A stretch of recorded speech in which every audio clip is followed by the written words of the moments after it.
복음 24장입니다. 36절부터 49절까지 보겠습니다.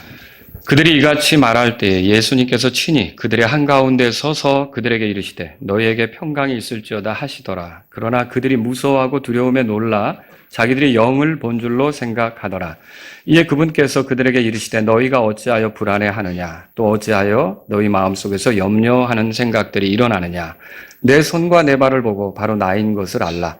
나를 만지고 보아라. 이는 영은 살과 뼈가 없기 때문이라. 그러나 너희가 보는 바와 같이 나는 살과 뼈가 있느니라 하시더라. 그분께서 이 말씀을 하신 후에 그들에게 자신의 손과 발을 보이시더라. 그들이 기쁨으로 인하여 여전히 믿지 못하고 놀라워하고 있을 때에 그분께서 그들에게 이르시되 너희에게 여기에 무슨 음식이 있느냐 하시더라. 이에 그들이 그분께 구운 생선 한 토막과 벌꿀집 한 조각을 드리더라. 그분께서 그것을 취하시고 그들 앞에서 잡수시더라. 또 그분께서 그들에게 이르시되 내가 전에 너희와 함께 있을 동안에 너희에게 말한 바 곧 모세 율법과 예언자들의 글과 시편에서 나에 대하여 기록된 모든 것들이 반드시 성취되어야 하리라 한 말들이 이것들이라 하시더라. 그때 그분께서 그들의 지각을 여시고 그들이 성경 기록들을 깨닫게 하시며 또 그들에게 이르시되 이와 같이 기록되었은즉 이같이 그리스도가 고난을 받고 셋째 날 죽은 자들로부터 일어나는 것이 마땅하도다. 또 예루살렘에서 시작하여 모든 민족들 가운데서 회개와 제들의 사면이 그의 이름으로 선포되어야 하리라. 또한 너희는 이 일들의 증인이니라. 다 같이요. 그리고 보라, 내가 내 아버지의 약속하신 것을 너희에게 보내리라. 그러나 너희는 높은 곳으로부터 권능을 입을 때까지 예루살렘 시에서 머물라 하시더라. 아멘. 자, 오늘 주님의 부활이 보여주는 것들, 이런 제목으로 여러분에게 말씀을 드릴게요. 지금 우리가 읽은 본문의 내용이 예수님께서 부활하신 뒤의 일을 기록한 거라는 건 아시겠죠? 네, 여기 보면은 주의 첫날 저녁에 주님의 11 제자가 다른 제자들과 함께 모여 있었다는 것을 33절을 통해 알 수 있어요. 그리고 그들이 바로 그 시각에 일어나 예루살렘에 돌아가 11 제자들과 그들과 함께 있던 자들이 모여 있는 것을 발견하고, 근데 이제 요한복음을 참고해 보면 이때 도마는 같이 하지 않았던 걸 알 수가 있어요. 그때 이 11 제자라고 하는 것은 배반자 가롯 사람 유다를 제외하고 나머지 사람들을 그냥 묶어서 이렇게 얘기한 거라고 보시면 되겠죠. 11 제자가 다른 제자들과 함께 모여 있었던 거예요. 자, 그들은 모여서 무슨 이야기들을 나누고 있었을까요? 누가복음 24장에 보면 다른 게 아니라 예수님의 부활에 관해서 이야기를 나누고 있었던 걸 알 수가 있어요. 자, 예를 들어서 8절, 9절 볼까요? 우리가 얼마 전에 살펴봤죠? 자, 이에 그들이 그분의 말씀들을 기억하여, 여기 그들은 여자들이에요. 돌무덤에서 되돌아가 이 모든 일들을 11 사도와 나머지 모든 사람에게 고하더라 그랬어요. 돌무덤에 간 이유는 뭐였죠? 예수님의 죽은 몸에 향품을 발라드리려고 했던 거예요. 근데 향품은 준비해가지고 갔는데 그걸 써먹을 수 있었습니까? 왜 써먹지 못했죠? 예, 예수님은 거기 계시지 않았잖아요. 그 사실들을 제자들에게 가서 얘기한 거예요. 우리가 무덤에 가서 예수님에게 향품을 발라드리려고 했더니 그분이 거기에 누워있지 않으시더라. 그리고 뿐만 아니라 여러분 그 밑에 보세요. 23절에 다 같이 읽겠습니다. 23절, 그분의 몸을 찾지 못하고 와서 이르기를 자기들도 그분께서 살아계신다고 말한 천사들의 환상을 보았다고 하였도다. 예, 거기서 천사들이 나타나 왜 살아있는 분을 죽은 자들 틈에서 찾느냐. 그분은 너희에게 갈릴리에서 말한 그대로 살아나셨다. 이 얘기를 한 거죠. 그걸 와서 이 천사들이 나타나서 우리에게 그분이 살아계신다고 했습니다. 라고 얘기를 한 거죠. 그러니까 여자들이 주님의 부활 소식을 거기에 모인 제자들에게 전했던 겁니다. 거기서 끝나지 않고요. 34절에 가보시면요. 한번 읽어보죠. 이르되 주께서 참으로 일어나셨고 시몬에게 나타나셨도다 하더라. 자, 여기 시몬은 누굽니까? 네, 베드로죠. 예수님이 부활하셔서 베드로에게 나타나셨다는 것을 이제 베드로가 와서 얘기했겠죠. 그리고 베드로에게 나타났다. 부활하신 주님이 나타나셨다. 이것이 그들을 흥분시키는 일이 되었을 거라는 거죠. 뿐만 아니라 우리 지난주에 살펴봤죠? 엠마오 마을로 갔던 두 제자가 다시 돌아왔어요. 돌아오게 된 이유가 뭐예요? 가다가 예수님 만났죠? 처음에 알아보았습니까? 못 알아봤죠. 근데 가던 길에서 예수님이 풀어주셨잖아요. 구약의 말씀의 성취가, 예수님의 부활이 구약의 말씀의 성취가 된다. 이거를 풀어주면서 결국 같은 집에 들어가서 빵을 떼어주실 때 그들이 예수님이 부활한 것을 알게 됐잖아요. 그래서 이거 가만히 있을 수 없어서 그냥 거기에서 묵을 수가 없었던 거예요. 그 저녁 때 서둘러서 예루살렘으로 아주 돌아온 거죠. 돌아와서 그 자리에 함께 있으면서 35절 읽겠습니다. 또한 그들이 길에서 일어난 일들과 그분께서 빵을 떼실 때에 어떻게 그들이 그분을 알아보았는지를 말하더라.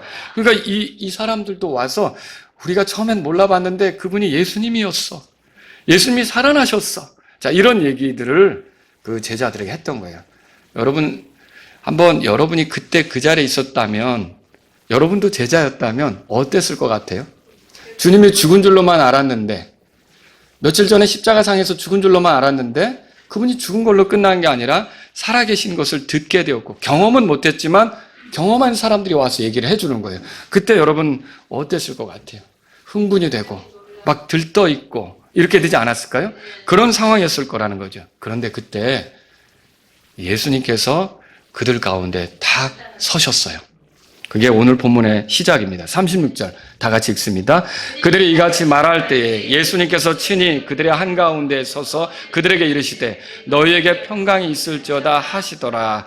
자, 예수님께서 그들에게 나타나셔서 인사를 하셨는데 평강을 빌었어요. 예수님이 붙잡혀갈 때 그들은 예수님 버리고 다 달아났거든요. 그런데 예수님께서 그들을 꾸짖으셨습니까? 아니에요. 또 이 겁장이들하고 비난하셨습니까? 아니에요. 그리고 예수님을 3번이나 부인했던 제자도 있죠. 저주하면서 부인했잖아요. 누굽니까, 여러분? 베드로죠. 그 베드로에게 나타나셔서 예수님이 그 자리에서 화내셨습니까? 아니었다는 거예요. 그리고 오히려 뭘 말씀하셨냐면 너희에게 평강이 있을지어다. 자, 여기서 얼마나 긍휼이 많으신 주님이신지 알겠죠? 자기 제자들을 사랑하시되 끝까지 사랑하시는 주님의 모습을 우리가 볼 수 있는 거죠. 자, 이렇게 주님이 나타나셨는데 이 주님의 부활 사건은 거기에 있었던 제자들에게 뭔가를 보여주고 있습니다. 오늘 제가 여러분들하고 같이 살펴보려고 하는 게 그거예요. 도대체 이 부활 사건을 통해서 주님이 자기 제자들에게 보여주시려고 하는 게 뭘까? 이건 여러분도 주님의 제자죠? 그렇다면 우리에게도 보여주는 게 있다는 거예요. 뭘 보여주시겠을까? 이것도 한 3가지로 정리해서 여러분들에게 말씀드릴게요. 첫 번째는 뭐냐면요. 더 나은 몸을 보여주십니다. 더 나은 몸. 요한의 기록에 의하면 그 당시 예수님의 제자들이 모여있을 때 문들은 닫혀 있었다. 이렇게 써 있어요. 요한복음 20장 19절에 그렇게 써 있습니다. 근데 그들 한가운데로 예수님이 오셨는데 여러분 문 밖에서 나 좀 들여보내달라고 문 두드렸습니까? 아니에요. 그리고 문을 열어줘야 그때서 비로소 예수님이 그 사이를 거니시면서 그들 한가운데 서셨냐는 거죠. 아니에요. 그분은 보이지 않다가 갑자기 나타나셨어요. 놀랍지 않습니까? 이게 부활하신 예수님의 모습이에요. 예수님의 몸이라는 거죠. 31절로 올라가 보세요. 읽겠습니다. 이게 엠마오 마을로 가는 제자들에게 경험된 사건이에요. 31절 읽습니다. 이에 그들의 눈이 열려 그들이 그분을 알아보았으나 그분께서 그들의 시야에서 사라지셨더라.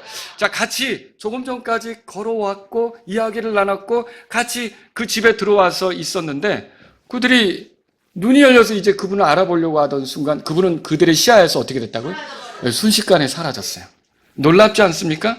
자, 예수님의 부활한 몸은 이런 거예요. 갑자기 사라지시기도 하고 갑자기 나타나시기도 하고. 이게 우리가 지금 생각하는 그런 우리의 활동의 그런 어떤 모습으로는 상상할 수 없는 아주 특별한 모습으로 나타나셨다라고 하는 거죠. 자, 그래서 그분이 원하신다면 그분의 부활한 몸은 드러나실 수도 있고 사람의 눈에 사라질 수도 있고 이런 몸이었다라고 하는 거죠. 공간의 제약을 받았습니까? 예, 문이 걸려 있었어요. 문이 닫혀 있었다고요. 그런데도 예수님은 어떻게 하신 거예요? 그 사이로 이렇게 들어오신 거죠. 이게 제자들에게 놀랄 일이에요. 여러분 그렇지 않습니까? 아무도 없었는데 우리 여기 이 자리에 갑자기 누가 싹 나타났다고 생각해 보세요. 그것만도 여러분이 놀래서 이게 뭔 일인가라고 당황해 할 거라는 거죠. 자, 예수님이 살아계실 때 죽었지만 살리신 사람들 있었어요. 여러분 아시죠? 나사로, 나인성의 과부 아들, 야이로의 딸. 그런 사람들이 살아났는데 이렇게 모습이 보였다가 사라졌다 뭐 이런 기록이 있어요. 그 사람들은 다시 죽을 몸으로 일어났겠지만 부활의 첫 열매가 되시는 예수님이 부활하셨을 때 그 몸은 이렇게 갑자기 보였다가도 사라지는, 그리고 문이 닫혀 있어도 문제가 될 것이 없이 들어오기도 하고 또 떠나기도 하고 이런 몸이었다라고 하는 것이죠. 자, 제자들은 이 몸을 보고 놀란 거예요. 아주 불안해한 거죠. 그래서 37절, 38절 다 같이 읽습니다. 그러나 그들이 무서워하고 두려움에 놀라 자기들이 영을 본 줄로 생각하더라. 이에 그분께서 그들에게 이르시되 너희가 어찌하여 불안해하느냐? 또 어찌하여 너희 마음속에서 염려하는 생각들이 일어나느냐? 그들이 영을 본 줄로 생각했대요. 그러면 예수님이 부활하셨는데 영으로 부활하셨습니까? 여러분 이런 이단들을 조심하셔야 돼요. 그러니까 예수님이 부활하셨는데 우리 같은 몸이 아니라 이 밑에 보세요. 분명히 39절에 내 손과 내 발을 보고 바로 나인 것을 알라. 나를 만지고 보아라. 이는 영은 살과 뼈가 없기 때문이라. 그러나 너희가 보는 바와 같이 나는 뭐라고 돼 있어요? 그러면 몸으로 부활하신 거죠. 육체로 부활한 거예요. 그런데 제가 얼마 전에 만난 그 신천지 교인은 영체를 얘기하고 우리 몸과 다르다고 자꾸 얘기를 하더라고요. 물론 이런 특별한 부활의 특성은 우리랑 다른 게 맞지만 그분은 우리와 같은 몸으로 뼈와 살이 있었던 거죠. 살이 있었던 거예요. 그리고 여러분 어떤 이단들은요, 예수님이 영으로 부활했다고 해가지고 그 영이 자기들의 교주 안으로 들어와서 자기들의 교주가 결국 그 재림 예수라고 얘기해요. 우리나라에 그런 사람들 많이 있어요. 여러분 이건 정말 잘못입니다. 왜 그럼 이렇게 됐을까요? 개역 성경의 영향이 커요. 한번 여러분 베드로전서 3장 보세요. 베드로전서 3장 보겠습니다. 18절입니다. 우리가 여기를 보려고 하는데 제가 개역 성경을 먼저 여러분에게 읽어 드릴게요. 개역 성경에 어떻게 써 있는지 들어보세요. 자, 그리스도께서 한번 죄를 위하여 죽으사 의인으로서 불의한 자를 대신하셨으니 이는 우리를 하나님 앞으로 인도하려 하심이라. 문제될 거 없죠. 근데 육체로는 죽임을 당하시고 영으로는 살리심을 받으셨으니, 이 개역 성경이에요. 영으로 살리심을 받았다고 돼 있는 거죠. 그래 제가 아까 조금 전에 얘기했던 어떤 이단이 하는 얘기를 들었는데 이 베드로전서 3장 18절을 가져다가 영으로 살리심을 받았다고 얘기를 하더라고요. 여러분 그런데 이 번역 때문에 이런 문제가 생겼는데 여러분 예수님께서 죽은 게 영이에요, 몸이에요? 몸이 죽은 거예요. 지금 3장 18절에 우리 보시면요. 3장 18절에 여러분이 펴셨지만 육체로는 죽임을 당하셨으나 그렇게 돼 있어요. 죽은 게 육체란 말이에요. 영이 죽었다면 예수님 거듭나야 돼요. 근데 예수님 거듭날 필요 있어요? 우리는 영이 죽었기 때문에 거듭날 필요가 있는 거죠. 그러니까 예수님은 돌아가실 때도 어떻게 했어요? 내 영을 아버지의 손에 맡긴다고 그랬어요. 그러니까 예수님의 영은 문제가 없어요. 예수님이 죽은 거는 영이 아니라 육체였어요. 영이 죽었다면 영이 부활하는 게 맞죠. 우리도 다시 살아났다고 얘기할 수 있겠죠. 근데 예수님의 죽음은 뭐가 죽은 거예요? 몸이 죽은 거예요. 몸이 죽은 거예요. 그러니까 이건 잘못이라는 거죠. 그래서 킹제임스 성경은 정확히 말하죠. 베드로전서 3장 18절 우리 다 같이 읽겠습니다. 이는 그리스도께서 죄들로 인하여 단 한 번 고난을 받으사 의인으로서 불의한 자를 대신하셨기 때문이니 이것은 그분께서 육체로는 죽임을 당하셨으나 성령에 의해 살아나심으로 우리를 하나님께로 데려가려 하시며, 영으로 살아났다는 말이 아니라 성령에 의해 살아났는데 뭐가 살아났을까요? 죽임당한 육체가 살아났다는 얘기예요. 그래서 저와 여러분들은 이게 바른 성경으로 신앙생활하는 게 우리를 교리적 혼탁함으로부터 지켜줄 수 있다는 걸 알아야 돼요. 이게 굉장히 중요한 겁니다. 자, 그래서 예수님께서 이렇게 몸으로 살아났기 때문에 그걸 또 입증해 보시려고 뭐라 그러냐. 오늘 본문에 돌아가 보세요. 41절에. 40절에 그분께서 이 말씀을 하신 후에 그들에게 자신의 손과 발을 보이시더라. 41절 다 같이요. 그들의 기쁨으로 인하여 여전히 믿지 못하고 놀라워하고 있을 때 그분께서 그들에게 이르시되 너희에게 여기 무슨 음식이 있느냐 하시더라. 예, 뭐 먹을 거 있냐 그랬죠. 그랬더니 제자들이 어떻게 했습니까? 42절에 보니까 구운 생선 한 토막과 벌꿀집 한 조각을 드렸다고 돼 있어요. 자, 예수님 이거 어떻게 하셨죠? 43절에 보니까 그것을 취하시고 그들 앞에서 잡수셨다고 돼 있어요. 만약에 영이라면 먹을 수 있습니까? 여러분 이게 제사 지내는 게 얼마나 웃깁니까? 귀신이 와서 먹는다는 거예요. 그리고 거기 머리카락 있으면 그게 귀신에겐 바위줄이고 돌 하나 있으면 바위니까 정성을 다해서 음식을 차려야 된다 그러고, 그리고 또 음식을 준비해가지고 또 저도 기억이 나요. 어렸을 때 사촌 집에 가면 거기서 이제 제사를 지내는데 문 앞에 그거 이렇게 갖다가 음식 놓잖아요. 그거 그렇게 해본 적 있으세요? 왜 그래요? 우리 죽은 조상이 와서 먹는다는 거죠. 여러분, 조상이 죽으면 거기서 천국 아니면 지옥으로 가는 겁니다. 뭘 또 돌아다닙니까? 그리고 영이 어떻게 먹습니까? 영은 먹을 수가 없는 거죠.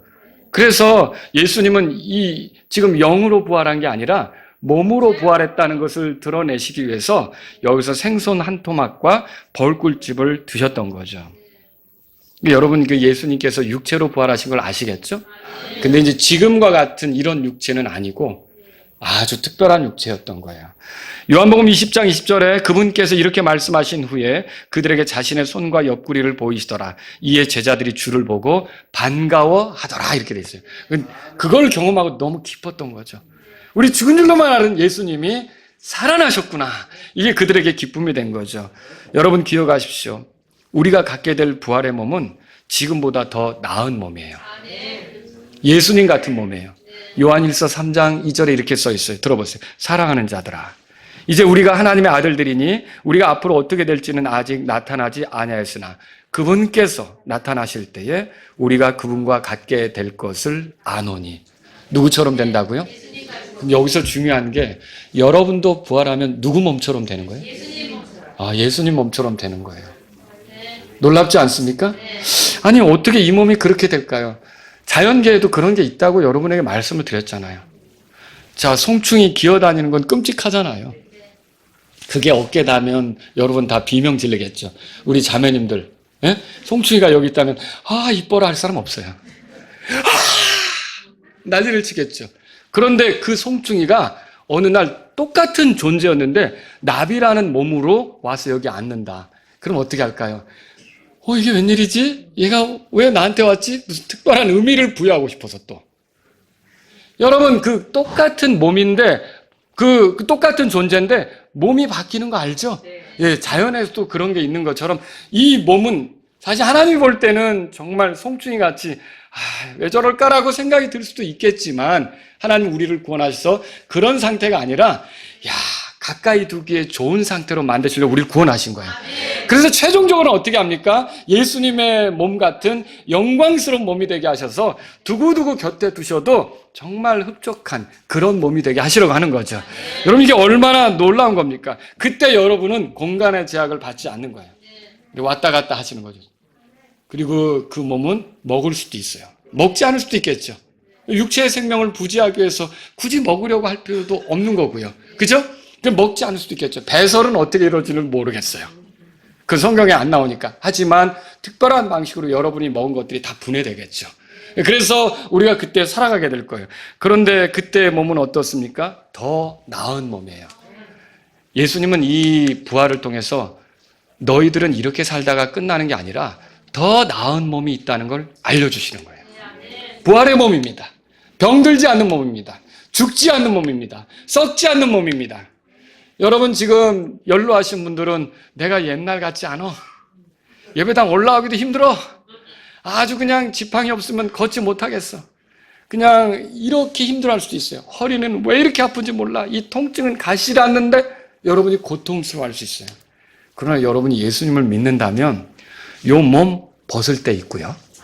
주님이 더 나은 몸 주실 때 있다는 거 믿으세요.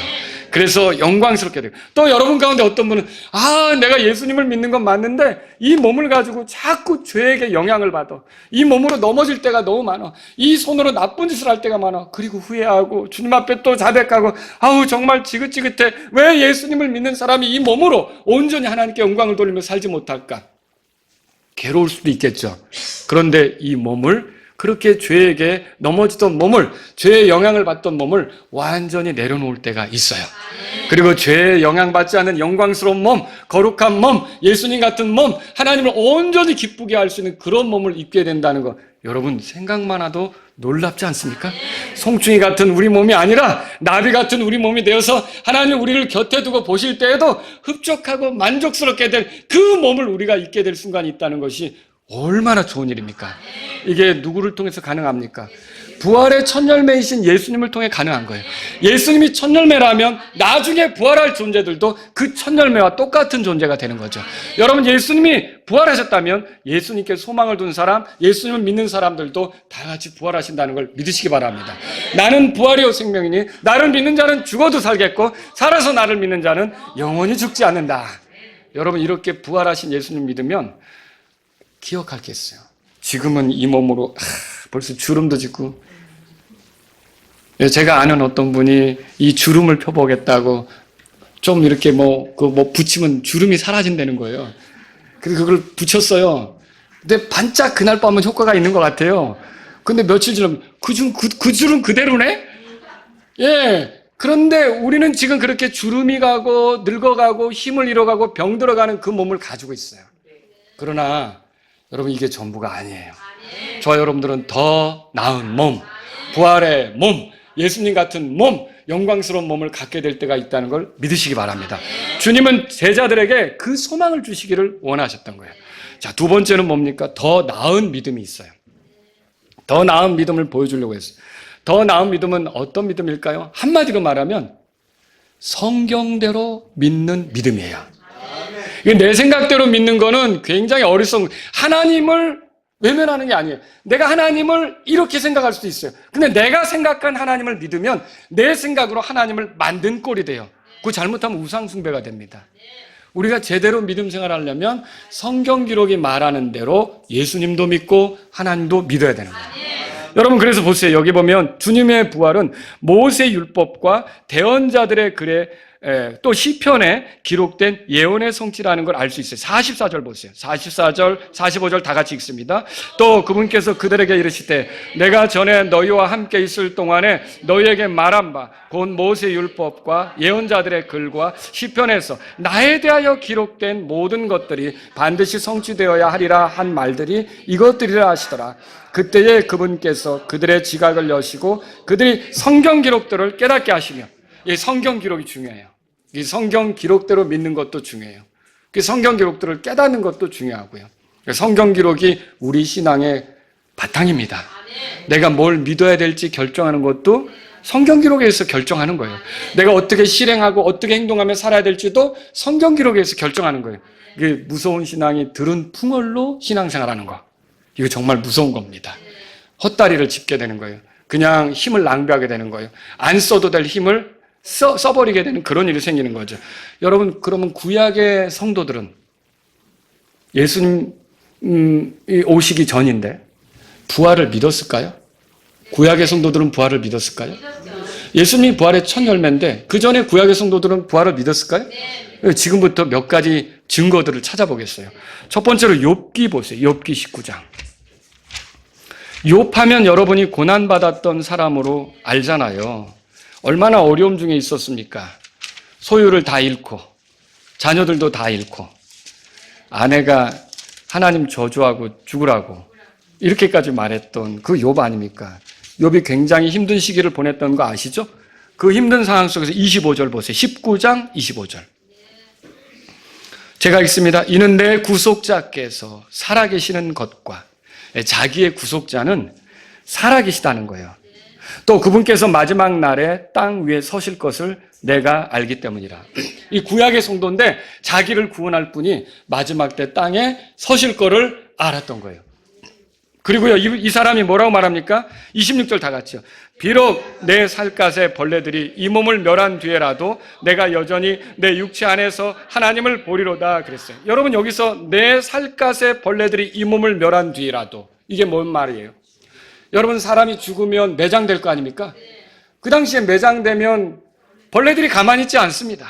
죽은 사람에게 달라붙는 거죠. 어떻게 하죠? 그래서 파먹는 거죠. 그러면 어떻게 돼요? 그 몸이 결국 이제 소멸되는 거예요. 뼈는 남겠죠.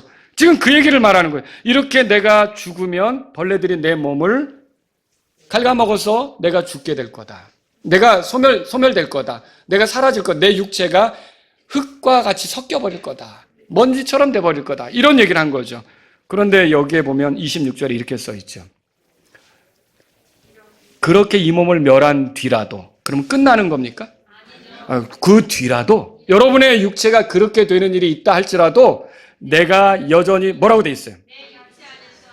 이건 뭘 얘기하는 거죠? 내가 내 육체 안에서, 그럼 육체는 지금 벌레들이 파먹어서 없어졌는데 육체 안에서 하나님을 본다는 말은 뭐예요? 이 육체가 그렇게 되는 것 같지만 거기서 끝나는 게 아니라 부활해서 그 육체를 가진 그 안에서 내가 하나님을 보게 될 거다, 이 말이죠. 그러면 욥은 부활을 믿었어요? 믿은 거죠. 근데 이제 애석하게도 요게 개역 성경에는 또 어떻게 되냐면 내가 육체 밖에서 하나님을 보리라고 잘못 번역이 돼 있어요. 근데 영어 킹 제임스 성경에는 in the flesh 해가지고 육체 안에서, 그래서 부활을 강조하는 거예요. 부활을 강조하는 거예요. 여러분이 그래서 킹 제임스 성경을 봐야 된다는 게 이런 부분에서 자꾸 잘못 나갈 수가 있다는 거예요. 구약에서부터 부활을 성경은 말하고 있었다는 것이죠. 여러분, 부활을 통해서 다시 산 몸 안에서 하나님을 대한다고 말하고 있는 거죠. 욥에게 부활 소망이 있었던 거예요? 네, 있었죠. 근데 부활을 가져다 주는 분이 누구예요? 19절에, 그 앞에서 얘기한 25절에서, 19장 25절에서 얘기한 내 구속자다라고 하는 거죠. 내 구속자. 그분이 땅에 서실 건데, 그분이 부활을 가져오실 분이라는 걸, 나를 변화시킬 분이라는 걸 기대했던 거죠. 여러분, 두 번째로 다윗에 대해서도 살펴보죠. 시편 16편으로 가보세요. 시편 16편. 자, 구약의 성도들도 이렇게 그 부활을 믿었던 거예요. 시편 16편 보겠습니다.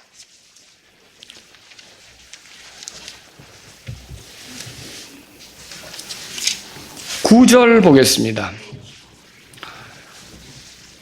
그러므로 내 마음이 즐거워하고 내 영광이 기뻐하며 내 육체도 소망 중에 안식하리로다 그랬어요. 내 육체가 안식한다는 거는 뭐예요? 죽는다는 얘기예요.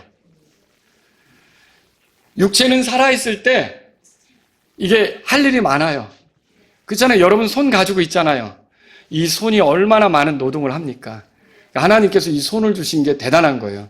이렇게 손을 쓸 수 있는 짐승은 원숭이가 조금 흉내내도 사람과 같이 이렇게 할 수 있는 그런 짐승은 없어요. 사람은 굉장히 특별한 존재예요. 이 손으로 어마어마한 일들을 하잖아요, 여러분. 섬세한 일들을 다 하잖아요. 그죠? 그러니까 우리가 살아있는 동안 일을 많이 해요. 근데 우리가 안식할 때가 있죠.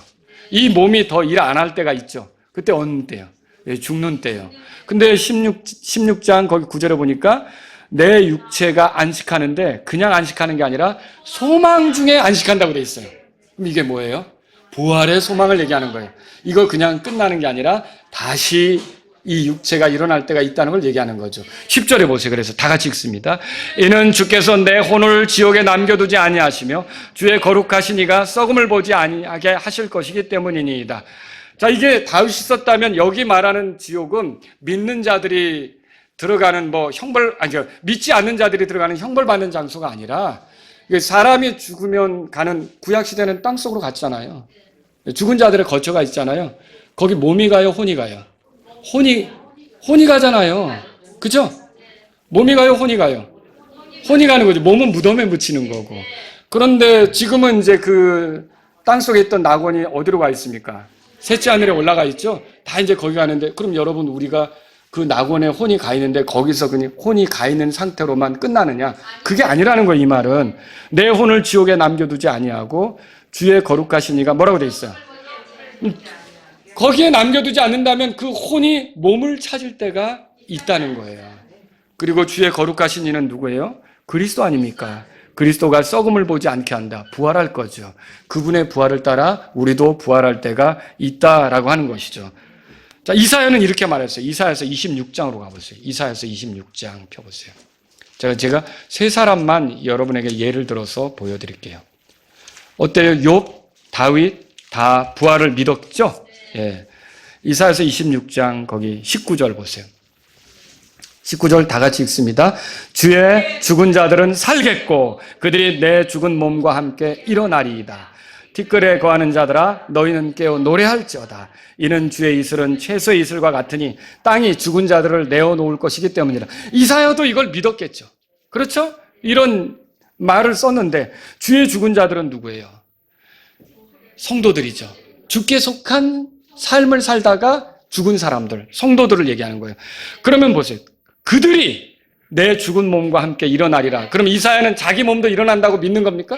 예, 자기 몸도 일어나고 그들도 일어나고. 뭘 얘기하는 거예요? 부활할 때가 있다라고 하는 거죠. 티끌에 거하는 자들아. 이게 뭐예요? 여러분 사람이 죽어서 흙으로 돌아가면 그 티끌에 거하는 거죠. 그런데 거기에 있는 자들아 뭐라고 되는 거예요? 너희는 깨어 노래할지어다. 일어날 때가 있다는 거예요.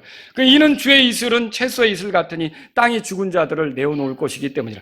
땅이 죽은 자들을 내어놓는다. 아니 계시록 20장에는 바다도 죽은 자들을 내어준다고 했는데 여러분 그래서 저와 여러분들은 이런 구약의 성도들의 말을 볼 때 부활이 있어요? 없어요? 부활이 있다고 믿는 게 맞는 거죠. 자, 이게 성경대로 믿는 거예요. 그러니까 예수님이 보세요. 살아났다고 하는 거는 성경대로 된 거예요.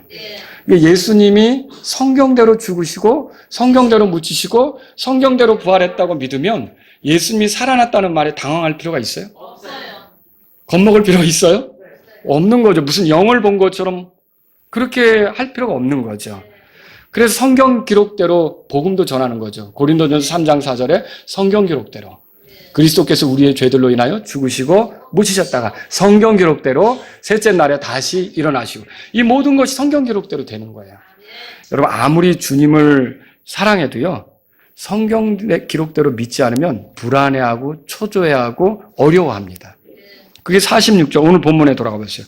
누가복음 24장 46절에 또 그들에게 이르시되 이와 같이 기록되었은즉 성경 기록대로 이제 된다는 걸 얘기하려고 하는 거죠. 예수님이 이같이 그리스도가 고난을 받고 셋째 날 죽은 자들로부터 일어나는 것이 마땅하다. 성경대로 되는 게 마땅하다. 그런데 성경 기록대로 믿지 않으면 사람이 초조해져요. 그러니까 그리스도인이라고 하면서 불안에 떠는 사람, 초조해하는 사람, 우울해하는 사람의 특징은 성경에 하나님이 약속하신 거 이게 희미해진 거예요. 성경에 하나님이 자기를 위해 하시고자 하는 그 계획 있잖아요. 이것에 대해서 희미해진 거예요. 여러분이 불안하고 초조할 때 해야 될 일은 뭐냐면 하나님 말씀으로 돌아가야 돼요. 그리고 이 말씀을 읽으면서 이 말씀에 내 소망을 둬야 돼요. 그러면 여러분이 이 말씀대로 믿기로 하고 이 말씀대로 걸어가면 여러분이 후회할 필요도 없고 또 우울해할 필요도 없고 힘들어할 필요도 없고 속상해할 필요도 없고 불안해할 필요도 없습니다. 막달라 사람 마리아 예수님 사랑했어요? 사랑했죠. 그러니까 예수님을 위해서 향품을 준비한 거죠. 그래서 그분이 죽은 몸에 발라드리려고 간 거 아닙니까? 근데 사랑은 했지만 성경 기록대로 믿었다면 그거 할 필요 있어요? 그건 부활할 날 기다리면 되지. 뭐 영구히 죽어 있는 것처럼 향품을 발라드리려고 합니까? 그런데 아무리 예수님을 사랑했어도 성경 기록대로 믿지 않으니까 쓰지 않을 돈, 향품 살 돈, 그거 괜히 쓴 거예요. 괜히 낭비한 거죠. 여러분이 예수님을 사랑하되 성경 기록대로 사랑하면 후회할 일이 안 생기는 거예요. 근데 내 생각대로만 예수님에게 뭔가를 하려고 하면 여러분들 후회할 일 생깁니다.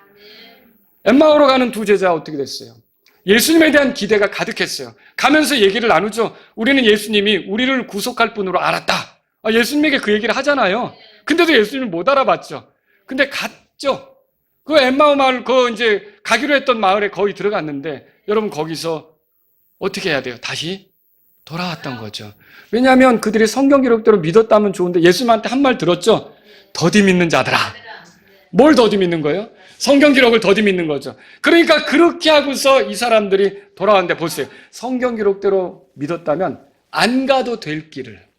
그죠? 지금 성경 기록대로 믿지 않으니까 어떻게 한 거예요? 갔다가 온 거예요. 여러분 이거 아시죠? 그러니까 성경 기록대로 믿으면서 예수님을 사랑하느냐, 아니면 자기 생각대로 나 예수님은 사랑하는 거 맞아. 근데 자기 생각이 가득한 거예요. 자기 생각으로 힘든 거예요. 이런 사람은 마음에 평안이 없고 불안해하고 우울해하고 어려워질 수밖에 없다는 거죠. 그래서 내 마음에 평안이 넘치고 기쁨이 넘치려면 여러분과 제가 할 것은 성경으로 돌아가는 거예요. 성경 기록대로 예수님을 알려고 하는 거죠. 이것이 우리에게 필요한 거죠. 지금의 제자들은 어때요? 예수님을 따라왔죠? 예수님으로부터 배웠어요. 예수님의 행하신 놀라운 기적들도 봤다고요. 그런데도 이 사람들이 지금 불안해하고 두려워 떨고 있어요. 문제가 뭐예요? 성경 기록대로 안 믿었으니까 그렇게 된 거죠. 그래서 예수님이 성경 기록을 일러주시고 깨닫게 해주시고. 왜요? 그래야 그들 안에 평안이 오고 기쁨이 오니까. 그래서 오늘날 그리스도인인 우리가 기쁨을 잃어버린 이유는 무엇입니까? 기록된 말씀이 제시한 예수님보다 자기가 생각한 예수님을 더 따르려고 하는 거예요. 자기가 생각한 예수님은요, 우상이라니까요. 우리 생각으로 만드는 건 조각만 해서 우상이 아니라 이게 어떤 형태를 만들어내서만이 아니라 내 생각으로 예수님은 이럴 거다라고 생각하는 것도 그 우상이라니까요. 이게 우울하게 만드는 거예요, 우리를. 여러분이 힘들고 어려울 때는 성경이 말하는 예수님께로 돌아가셔야 돼요. 그래야 여러분에게 기쁨이 있고 평안이 있고 여러분에게 활력이 생기고 즐거움이 있고 또 하나님을 찬양하는 일이 넘치게 될 줄로 믿으시기 바랍니다. 세 번째로 더 나은 일이 있죠. 더 나은 일은 뭘까요? 부활하신 주님을 증언하는 일이에요. 주님의 부활로 우리의 죄들이 용서되었어요. 예수님의 죽음은 죄인들의 죄 때문에 있었던 거죠. 죄인들에게 이 십자가형이라는 건 가장 끔찍한 형태의 형벌이에요. 저주받은 자가 나무에 달리는 거고요.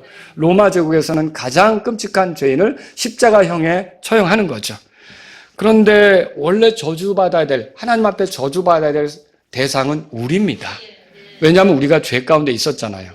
그런데 예수님이 우리를 대신해서 죽은 거죠.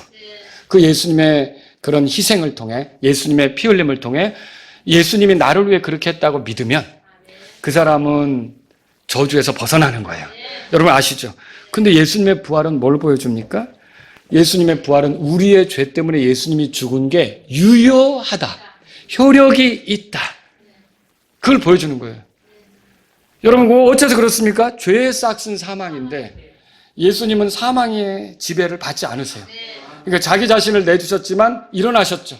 그럼 예수님 자신에게 죄가 있다는 거예요, 없다는 거예요? 예수님에게는 죄가 없는 거예요. 이 죄 없는 예수님이 죄 있는 우리를 대신해서 죄값으로 자신이 희생물이 되셨으니까 내가 예수님을 믿으면 나는 죄 때문에 벌 받을 필요가 없게 되는 거예요.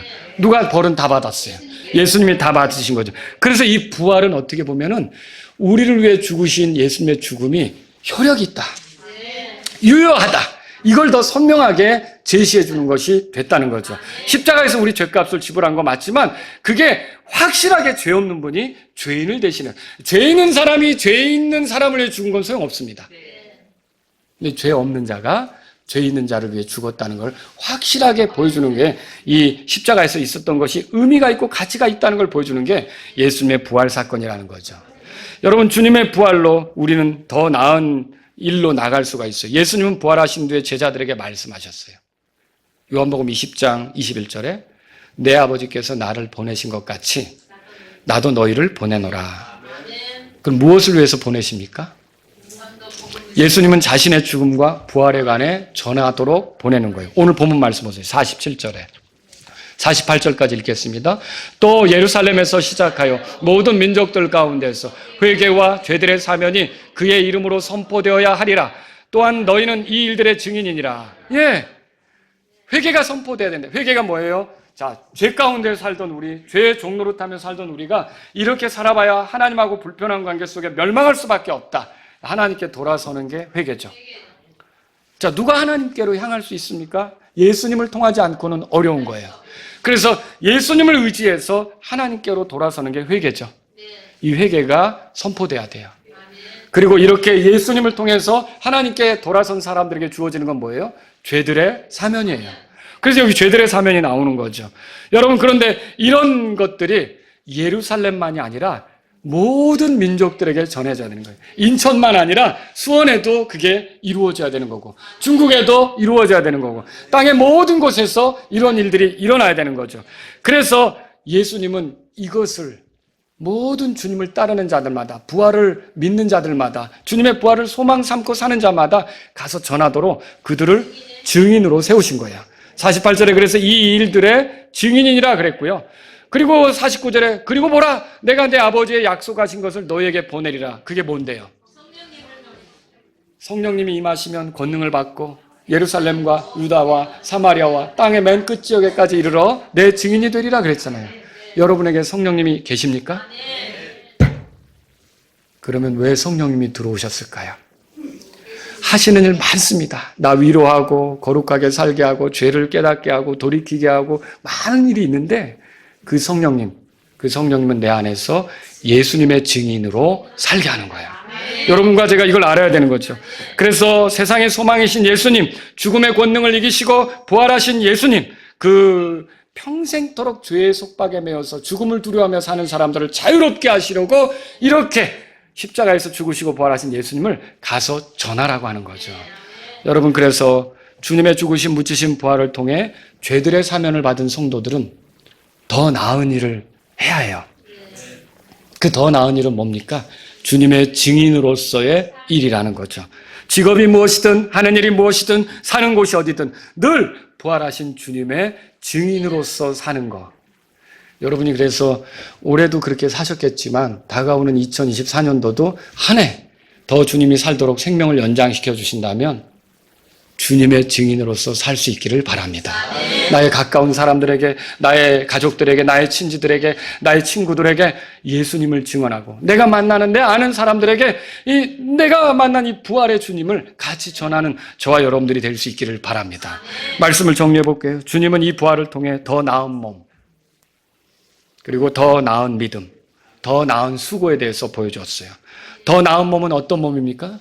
부활의 몸이죠. 부활의 몸. 혹시 질병과 죽음으로 두려운 분이 있으십니까? 우리는 죄로 인해 이런 쇠약해지는 몸을 가질 수밖에 없어요. 의사가 필요한 거고, 병원이 필요한 거고, 약이 필요한 거고, 또 나중에는 장례식장도 사용해야 되는 거예요. 우리 때문에 조문할 사람도 있는 거죠. 근데 여러분, 우리는 예수님을 믿으면요, 그게 전부가 아니에요. 우리에겐 더 나은 몸이 있어요. 죽지도 않고 병들지도 않고 썩지도 않는 몸, 죄를 짓지 않는 영광스러운 몸. 여러분, 애벌레가 나비가 되듯 우리가 이 육체를 벗고 예수님 같은 몸이 될 때가 있다는 거, 놀라운 일 아닙니까? 그래서 여러분의 몸이 아플 때마다 그것만 보면 절망이지만 성경을 통해서 이 몸 벗어버리고 새 몸 입을 거야. 이 몸 내가 내려놓고 주님이 주신 영광스러운 몸 입을 거야.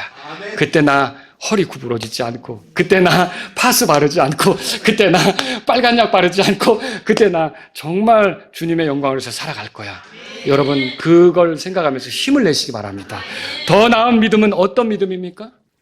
성경대로 믿는 믿음이에요.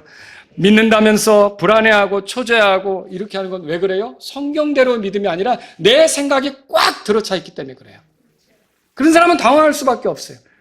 그런 사람이 거기서 벗어나는 길은 뭘까요? 나의 상황을 하나님 말씀으로 비춰보는 거예요. 하나님의 약속으로 비춰보는 거예요. 내가 이렇게 힘들어도 주님은 나를 알고 계시다. 전지하신 하나님이라고 성경에 써 있잖아요. 주님은 나에게 신실하시다. 아니, 그분은 변함이 없으시잖아요. 나를 모른 척 하십니까? 나를 외면하십니까? 아니잖아요. 자신의 자녀들을 하나님의 사랑에서 끊을 자가 어디 있어요? 그런 걸 하나님 말씀을 통해 내가 소망을 갖는다면 아무리 궁지에 몰린 것 같아도 여러분은 노래할 수 있어요. 권고해도 찬양할 수 있어요. 그러니까 저와 여러분들이 성경에 기록된 대로 내가 믿으려고 해야 되는 거지, 내 생각 꽉 들이차서 가다 보면 불안하고 우울하고 초조하고 막 낙담되고 이렇단 말이죠. 그렇게 되지 않으려면 여러분 어떻게 돼야겠습니까? 여러분에게 성경을 끼고 살라고 말씀드리고 싶은 거예요. 집에도 가까운 데 성경을 두세요. 성경을 주일날만 올 때만 이거 어딨지? 빨리 찾아봐. 성경책 어디다 뒀어? 일주일 내내 안 읽었다는 뜻이죠. 후뽕신자 얘기했잖아요. 후뽕신자. 성경을 얼마나 안 읽었으면 일주일 내내 먼지가 쌓여가지고 올 때는 후뽕 이러고 성경책 가지고 오는 거죠. 이런 신자 되면 되겠어요? 여러분이 가까운 데 손 닿는데 성경책 두시고요. 수시로 늘 하나님 말씀을 찾아보고 이럴 때는 어떻게 하는 게 하나님의 뜻인가? 말씀을 읽고 기도하고 그래서 성경대로 믿는 그리스도인이 되기를 바랍니다. 그게 더 나은 믿음이에요. 또 여러분 더 나은 수고는 무엇입니까? 부활한 주님을 증언하는 거죠. 예, 이거는 우리 직업이 뭐든 우리가 어디로 이사가 살든 내가 어떤 사람과 관계를 맺든 어떤 활동을 하든 모든 그런 영역에서 다 가능한 일이에요. 바울은 어땠어요? 황제 앞에서도 전했잖아요. 핍박자 앞에서도 선포하고요. 저와 여러분들이 늘 주님의 증인으로서 산다는 생각을 하시고 나를 통해 누군가는 회개해서 죄들의 사면을 누리게 해야겠다라는 생각으로 헌신할 수 있기를 주의 이름으로 바랍니다. 혹시 아직도 죄 때문에 고민하는 분들이 있습니까? 하나님의 심판을 당해 지옥으로 떨어질까 봐 두려운 분들이 있으십니까? 그러면 우리의 죄 때문에 죽으시고 부활하신 예수님을 여러분의 구원자로 모시세요. 그분이 죽은 게 나의 죄 때문이다. 그분은 부활하셔서 내가 그분을 믿을 때 끝까지 나를 구원으로 인도하시는 분이 되신다. 그분이 십자가에서 흘리신 피로 나를 정결하게 하신다. 여러분이 예수님을 구주로 믿으시면 이미 예수님이 내 죄 때문에 심판을 받았기에 나는 심판 대상자가 아니라 하나님의 아들로서 나머지 인생을 살 수 있게 되는 것입니다. 여러분 더 나은 삶을 살 수 있게 되기를 주의 이름으로 바랍니다. 다 같이 일어서시겠습니다. 오늘 이 말씀을 들으신 여러분 가운데 아직 죄 때문에 고민하는 분이 있다면, 지옥으로 떨어질까 봐 두려운 분이 있다면, 하나님 나라에 천국에 들어갈 자신이 없어서 걱정하는 분이 있다면 이 시간에 나의 죄 때문에 찾아오신 예수님을 구주로 믿으시기 바랍니다. 하나님, 저는 죄 많은 사람입니다. 하나님하고 충돌하며 살았습니다. 내게는 소망이 없습니다. 그러나 하나님이 보내주신 예수님을 나의 구원자로 믿습니다. 십자가에서 죽으신 것이 나의 죄 때문이었습니다. 부활하셔서 살아계신 예수님이 나를 영원한 구원으로 인도하시는 구원자가 되십니다. 나는 이 예수님을 의지하길 원합니다. 이런 분이 있다면 이 시간 주님 앞으로 나아가십시오. 여러분 가운데 오늘 내게는 소망이 있습니다. 내가 지금 병들어 있고 내가 힘들지만 부활의 몸을 입게 될 것이니까 즐겁게 이 몸으로 주님을 위해 살겠습니다. 이런 분이 있다면 주님 앞에 나아가십시오. 또 여러분, 내가 내 생각대로 믿는 하나님이 아니라 성경 기록대로 믿는 믿음으로 주님을 기쁘게 섬기길 원합니다. 불안하고 초조하고 우울해하는 사람이 아니라 하나님의 약속의 소망을 갖고 나를 위해 말씀하신 그 약속을 기대하면서 주님을 바라보며 가길 원합니다. 이런 분이 있다면 주님 앞에 나아가십시오. 내 나머지 삶은 예수님을 증언하는 삶이 되기를 원합니다. 이런 분이 있다면 내가 어디 있든지 누구로 살든지 어떤 모습으로 활동하든지 항상 주님의 증인으로 살기를 원합니다. 이런 분이 있다면 이 시간 주님 앞에 나아가십시오.